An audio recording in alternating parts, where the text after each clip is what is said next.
Waziri wa Madini Mheshimiwa Anthony Mavunde ameeleza kuwa wananchi wa kata ya Ifumbo wilayani Chunya watapewa leseni 2 kati ya 14 za uchimbaji madini zinazomilikiwa na kampuni ya G&I katika bonde la Mto Zira na kutambulika rasmi kama wachimbaji halali ili wafanye shughuli za uchimbaji bila usumbufu, ikiwa hatua za utatuzi wa mgogoro baina ya wananchi hao na mwekezaji. Mavunde ameyasema hayo siku ya jana wakati akizungumza katika mkutano wa hadhara na wananchi wa kata ya kijiji cha Ifumbo wilayani Chunya, akiwa ameambatana na naibu waziri ofisi ya makamu wa rais muungano na mazingira Mheshimiwa Hamisi Hamza Chilo.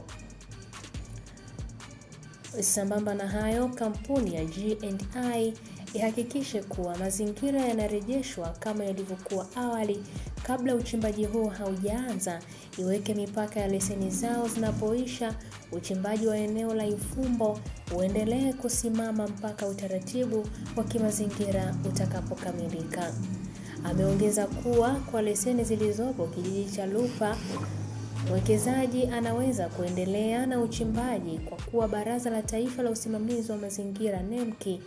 lilishafanya tathmini ya mazingira, lakini za Ifumbo zinaendelea kusimama mpaka ukaguzi wa mazingira utakapokamilika baada ya siku 21.